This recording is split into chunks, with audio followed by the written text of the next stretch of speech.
जी, तो दोस्तों आज के iFactioner के लर्निंग वीडियो ट्यूटोरियल में हम इंग्लिश के वर्ड व्हील के एज अ नाउन और as a verb different meaning को समझेंगे।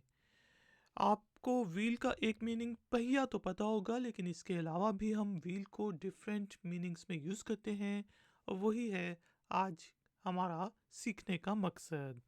तो शुरू करते हैं जी अपना आज का iFactioner का लर्निंग वीडियो ट्यूटोरियल।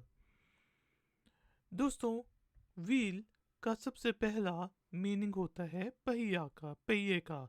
जिस तरह गाड़ी के पहिए हो गए, मोटर बाइक के पहिए हो गए, साइकिल के पहिए हो गए, टांगे के पहिए हो गए, उसको व्हील कहते हैं।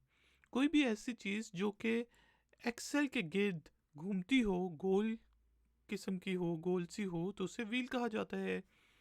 जैसे हम कह सकते हैं a bicycle has two wheels, के साइकिल के दो पहिए होते हैं। A bicycle has two wheels.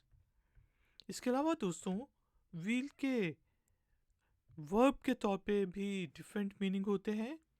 सबसे पहला, जब आपने देखा होगा कि आसमान पे जो परिंदे हैं, चीलें या बाज वगैरह, वो गोल गोल चक्कर लगाते हैं, सर्कल में चक्कर लगाते हैं, तो उसको भी व्हील करना कहते हैं। जिससे हम कह सकते हैं the birds are wheeling in the skies, के बर्ड्स जो हैं, परिंदे जो हैं, वो आसमान में चक्कर लगा रहे हैं। तो यहाँ पे अब मैं व्हील को एज अ वर्ब यूज़ कर रहा हूँ और मैं कहता हूँ the birds are wheeling in the sky, कि भाई जो परिंदे हैं वो आसमान पर चक्कर लगा रहे हैं। इसके अलावा दोस्तों, अगर आप किसी चीज़ की मदद से कोई गाड़ी खींचते हैं या फिर कोई खड़ी हुई चीज़ जैसा जहाज़ को बाहर निकालते हैं हैंगर से, तो उसको भी व्हील करना कहते हैं। कोई बहुत भारी चीज़ है, उसको आप व्हील्स के ऊपर घसीट के लाएं, तो उसको भी हम कहेंगे व्हील करना। जिससे मैं कह सकता हूँ कि जिससे हम कह सकते हैं कि लेट्स सपोज द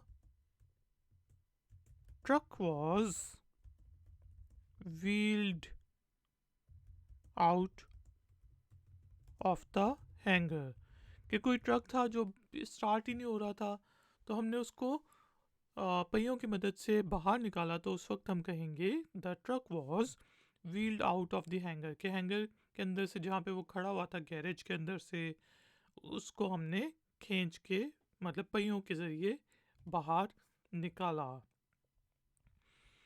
दोस्तों, इसके साथ साथ व्हील के नाउन के तौर पे भी डिफरेंट मीनिंग होते हैं। ख़ास तौर पे अमेरिकन इंग्लिश में, जब लेट्स सपोज आप कहते हैं यार तुम वहाँ मार्केट तक कैसे जाओगे, तो मैं कहूँगा आई गॉट व्हील्स। तो यहाँ पे हमें तो ये समझ आई ना कि यार मेरे पास पहिए हैं, लेकिन इसका मतलब ये है कि मेरे पास गाड़ी है। तो अगर कोई आपको इस तरह कहे कि I have my on wheels, तो इसका मीनिंग ये है कि मेरे पास अपने पहिए नहीं है, इसका मतलब है मेरे पास गाड़ी है जिसके ज़रिए मैं जा सकता हूँ। कोई मोटर बाइक है जो कि टायर्स पे चलती है, व्हील्स पे चलती है, तो मैं उसके ऊपर जाऊँगा। I have my on wheels. तो दोस्तों, उम्मीद है कि आपको इंग्लिश के वर्ड व्हील के डिफरेंट मीनिंग समझ आ गए होंगे। टाइम हुआ है एक्सरसाइज का। तो एक्सरसाइज के लिए आपने इंग्लिश के वर्ड व्हील को यूज़ करते हुए इंग्लिश में एक छोटा सा सेंटेंस बनाना है और उसे नीचे दिए गए कमेंट्स बॉक्स में पोस्ट कर देना है। अगर उस सेंटेंस में कोई गलती हुई तो हम में से कोई पॉइंट आउट कर देगा। वीडियो पसंद आई है तो लाइक का बटन जरूर प्रेस करें, वीडियो को शेयर करें, और अगर आप चैनल पर नए हैं तो चैनल की सपोर्ट के लिए और नई नई नोटिफिकेशंस के लिए चैनल को सब्सक्राइब करके बेल आइकन को प्रेस करते हैं। मिलते हैं नेक्स्ट वीडियो ट्यूटोरियल में। Until then take care, keep learning, keep enjoying, good day.